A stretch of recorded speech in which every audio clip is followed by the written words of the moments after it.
Hello everyone. So we are solving the examples of the chapter alcohols, phenols and ethers. And today it's the turn of the last example of this chapter, which is example number 7. So the question says, give the major products that are formed by heating each of the following ethers with HI. आपको 3 ethers given है और आपको बताना है कि major product क्या बनेगा जब हम इन ethers को react करवाएंगे with HI. ठीक है, तो क्या बनेगा बेटा? ये वाली रिएक्शन तो हमने पढ़ी है अच्छे से, इसका मैकेनिज्म भी आपकी बुक्स में गिवन है. तो फर्स्ट पार्ट देखेंगे. सबसे पहले आपने क्या बनाया? ईथर. इसको ड्रॉ करेंगे यहाँ पर CH3, CH2, CH, यहाँ पर CH3, CH2O, CH2, CH3. किसके साथ रिएक्ट करवाया बेटा? HI के साथ. क्या बनेगा? देखो, जो फर्स्ट स्टेप है इस प्रोसेस में, मैकेनिज्म में, वो क्या है? फॉर्मेशन ऑफ प्रोटोनेटेड ईथर, या फिर हम कहेंगे protonation of ether. Protonation of ether का मतलब क्या?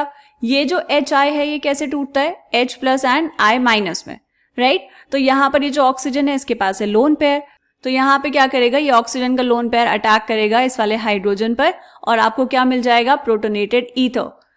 क्या होता है प्रोटोनेटेड का मतलब? CH3, CH2, CH, ये CH3, देन CH2, ये ऑक्सीजन.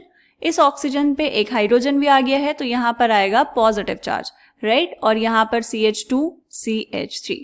इतना समझ आया बेटा? ये था फर्स्ट स्टेप. सेकेंड स्टेप में क्या होगा? ये जो I माइनस है यहाँ पर, ये काम करता है एज अ न्यूक्लियोफाइल. अच्छा न्यूक्लियोफाइल है तो ये न्यूक्लियोफाइल अटैक करेगा प्रोटोनेटेड ईथर पर. ऐसा क्यों? क्योंकि देखो, ऑक्सीजन के ऊपर जो पॉजिटिव चार्ज आया बेटा वो बिल्कुल भी स्टेबल नहीं है. क्यों? Oxygen is an electronegative element. Oxygen कभी नहीं चाहेगा कि उसके ऊपर क्या हो? पॉजिटिव चार्ज रहे. इसकी वजह से क्या होगा? ये जो पड़ोस वाले कार्बन है इस पर आएगा पार्शियल पॉजिटिव चार्ज और इस पर आएगा पार्शियल पॉजिटिव चार्ज. वैसे भी आना था क्योंकि ऑक्सीजन इलेक्ट्रोनेगेटिव है, और अब क्योंकि ऑक्सीजन के पास पॉजिटिव चार्ज है तो ये जो पार्शियल पॉजिटिव चार्ज आया है ये और भी ज्यादा होगा. इस वजह से अभी जो न्यूक्लियोफाइल है ये क्या कर सकता है? अटैक कर सकता है यहां पर या फिर यहां पर. अटैक कैसे करेगा? देखो, यहां पर होता है बेटा SN2 रिएक्शन. ये उस साइड से अटैक करेगा न्यूक्लियोफाइल जहां पर क्राउडिंग कम होगी. किस तरफ है क्राउडिंग कम? देखो ध्यान से, यहां है इतना बड़ा सा एल्काइल ग्रुप और यहां पर यह है छोटा सा एल्काइल ग्रुप. तो I माइनस कहां अटैक करेगा? I माइनस अटैक करेगा इस वाले कार्बन पर. इतनी बात समझ आ गई? ठीक है, तो मैं इसको इसी वाले स्टेप में बता देती हूँ. I माइनस ने कहाँ अटैक किया बेटा? I माइनस अटैक करेगा इस वाले कार्बन पर. ठीक है, तो अब यहाँ पर प्रोडक्ट क्या बनेगा? देखो, आपको एक मिलेगा एल्कोहल और एक मिलेगा एल्काइल आयोडाइड. सो सबसे पहले तो इधर देखेंगे CH3, CH2, CH, यहाँ पर CH3 और ये CH2 and this is OH. ऐसा क्यों बेटा? यहाँ पर ये अटैक हुआ तो ये वाला बॉन्ड यहाँ से इधर शिफ्ट हो जाएगा, इलेक्ट्रॉन्स ले लेगा और अल्कोहल बन जाएगा. ठीक, दूसरा प्रोडक्ट क्या मिला? CH3, CH2 और यहाँ पर न्यूक्लियोफाइल ने अटैक किया है तो यहाँ पर आ जाएगा आयोडीन. तो ये क्या मिला आपको? मेजर प्रोडक्ट मिला जब आपने इस ईथर को रिएक्ट करवाया HI के साथ. ठीक है बेटा, बात समझ आई? बुक में देखिए इसका आंसर कैसे दिया है. ये दिया है इस वाली रिएक्शन के मेजर प्रोडक्ट्स. ठीक है, यहाँ पर ये बना अल्कोहल और यहाँ पर एल्काइल आयोडाइड. क्लियर है बेटा? चलो अब देखेंगे next part. This is second part. Second part में क्या करेंगे? वापस से बनाएंगे ईथर जो आपको दिया हुआ है. बहुत सिंपल सी रिएक्शन है बेटा, आपकी बुक में मैकेनिज्म भी गिवन है, तो आप अगर इस मैकेनिज्म की प्रैक्टिस करते रहेंगे अच्छे से तो क्वेश्चंस आपको बहुत आसान लगेंगे. ठीक है, कुछ भी मुश्किल नहीं है. एक बार आपको सिर्फ रिएक्शन अच्छे से याद करनी है, समझ जाना है अच्छे से क्या हुआ, उसके बाद आसानी से हो जाएगा सब. ठीक, ये बनाया आपने ईथर. इस ईथर में क्या होगा? रिएक्शन करवाएंगे HI के साथ. ठीक है, तो क्या बनेगा बेटा? Protonated ether. कैसे बनाएंगे? ये यहाँ पर है ऑक्सीजन, ऑक्सीजन के पास है लोन पेयर ऑफ इलेक्ट्रॉन्स, यहाँ पर ये है H प्लस और I माइनस, तो ये किसके साथ रिएक्ट करेगा? हाइड्रोजन के साथ. ठीक, तो यहाँ पर बनेगा एक लोन पेयर, यहाँ भी होगा, यहाँ भी बना लो. तो ये बन जाएगा आपके पास CH3, CH2, CH2, ऑक्सीजन, यहाँ पर आया हाइड्रोजन और ऑक्सीजन पर पॉजिटिव चार्ज. फिर यहाँ पर carbon CH3, CH3, CH2, CH3. ठीक है, ये बना. अब क्या है बेटा? अब हमें अटैक करवाना है I माइनस से. देखो कैसे करवाएंगे. मैंने इसी को दोबारा लिख लिया है यहाँ पर. फर्स्ट स्टेप तो समझ आया बेटा सबको कि प्रोटोनेटेड ईथर कैसे बना है। अब यहाँ पर अभी आया है न्यूक्लियोफाइल I-। अब यहाँ पर I- अटैक करेगा, किस साइड अटैक होगा ये कैसे चेक करेंगे? देखो, या तो यहाँ पर ये वाला बॉन्ड टूटेगा या फिर ये वाला बॉन्ड टूटेगा, क्योंकि ऑक्सीजन को अपने ऊपर पॉजिटिव चार्ज तो नहीं चाहिए, राइट। अब कैसे चेक करेंगे बेटा? जब तक ये I- यहाँ आकर अटैक करेगा उससे पहले ही ये वाला बॉन्ड टूट जाएगा। ऐसा क्यों? ऐसा इसलिए क्योंकि इस बॉन्ड के टूटते ही यहाँ पर आपके पास मिल जाएगा टर्शरी कार्बोकेटाइन। तो देखें कैसे हुआ। देखो यहाँ पर क्या होगा बेटा, ये वाला बॉन्ड टूट जाएगा, ये वाला बॉन्ड टूटेगा तो क्या होगा, ये वाले इलेक्ट्रॉन्स यहां से जाएंगे इसके पास, तो क्या बना आपके पास, यहां लिख लेंगे CH3 CH2 CH2 और ये बना OH, एल्कोहल मिल गया। और साथ में आपके पास क्या बचेगा यहाँ पर, tertiary carbocation, CH3 CH2 CH3 and this is CH3।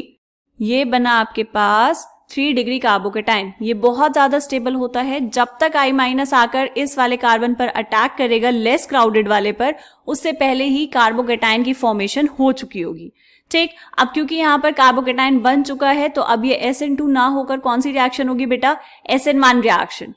अब SN1 रिएक्शन जब होगी तो अब जो आपके पास I- था, न्यूक्लियोफाइल जो था वो अटैक कर देगा यहाँ पर, और यहाँ से आपको प्रोडक्ट में क्या मिल जाएगा, यहीं पे बना लेंगे नीचे, कार्बन CH2 CH3, ये यहाँ पर CH3, एक CH3 ऊपर और यहाँ पर आयोडीन, तो ये आपको मिल जाएगा टर्शरी एल्काइल हैलाइड। ठीक है, क्लियर है ये चीज। आपको क्या करना है, पहले देखना है कि कौन सी साइड से रिएक्शन पॉसिबल है। अगर वहां पर टर्शरी कार्बोकेटाइन बनने के चांसेस हैं तो पहले टर्शरी कार्बोकेटाइन बन चुका होगा, क्योंकि बहुत ज्यादा स्टेबल होता है। हर जगह SN2 नहीं करवा देनी है, आंख बंद करके चेक कर लेना है कि साइड में और क्या क्या पॉसिबिलिटीज हो सकती हैं, ठीक। अब चलो बुक वाला आंसर देखते हैं क्या लिखा है बुक में। ये बने हैं आपके पास मेजर प्रोडक्ट, ये क्या है बेटा, एल्कोहल, और ये क्या है, टर्शरी एल्काइल हैलाइड, ठीक है। ये वाला पार्ट भी डन है। अब उसके बाद बात करेंगे इस क्वेश्चन के लास्ट पार्ट की, थर्ड पार्ट। अब थर्ड पार्ट में क्या करना है बेटा, ये वाला ईथर गिवन है आपको, इसमें क्या करेंगे, इसकी रिएक्शन करवाएंगे HI के साथ, यहीं पे करवा ले। इसकी रिएक्शन आपने करवाई HI के साथ, तो क्या मिलेगा, इसके प्रोडक्ट को लिखते हैं यहां पर, ठीक है। ये मिला आपको प्रोटोनेटेड ईथर। अब आपको देखना है बेटा कि ये जो I- है ये किस पर अटैक करेगा, न्यूक्लियोफाइल का अटैक कहां पॉसिबल है। देखो, अगर ये वाला बॉन्ड यहां से टूटे तो पॉजिटिव चार्ज आएगा बेंजीन रिंग पर, जो कि हाईली अनस्टेबल है। एंड ये वाला जो बॉन्ड है बेटा, ऑक्सीजन और इस कार्बन के बीच में, इसमें होगा पार्शियल डबल बॉन्ड कैरेक्टर। ये ज्यादा स्टेबल है as compared to carbon and oxygen का ये वाला बॉन्ड। तो ये बॉन्ड टूटेगा, तो जब ये वाला बॉन्ड टूटेगा तो यहां से इसने इलेक्ट्रॉन्स लिए यहां पर, तो I- कहां अटैक करेगा, इस पे होगा पार्शियल पॉजिटिव चार्ज, तो ये I- अटैक कर देगा इस वाले कार्बन पर, ठीक है। तो प्रोडक्ट क्या मिल जाएगा आपको, यहां से डायरेक्टली प्रोडक्ट लिखेंगे बेटा। ये थी बेंजीन रिंग, इस बेंजीन रिंग पर ये था CH2 और यहां पर अटैक किया आयोडीन ने, एक प्रोडक्ट ये मिला। दूसरा क्या मिलेगा बेटा, पहले यहां पर बनाएंगे बेंजीन रिंग, इस बेंजीन रिंग के इस तरफ क्या है, OH, तो आपको 2 प्रोडक्ट्स मिले, एक तो मिलेगा फिनॉल और दूसरा क्या मिलेगा, आयोडाइड, ठीक है। क्लियर है ये चीज। चलो, तो ये वाला क्वेश्चन भी कंप्लीट हो गया हमारा। एक बार बुक वाला आंसर भी चेक कर लेंगे।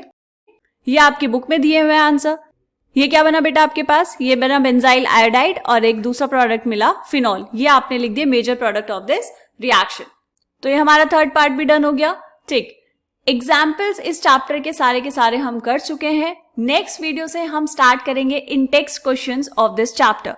तब तक आप इस चैप्टर को बहुत अच्छे से रिवाइज कर लीजिए बेटा। इसकी बैक एक्सरसाइज में भी काफी सारे क्वेश्चंस हैं, तो एक बार जब आपको सारी रिएक्शंस की प्रैक्टिस हो जाएगी तो क्वेश्चंस समझ भी अच्छे से आएंगे और आप और अच्छे से प्रैक्टिस कर पाएंगे।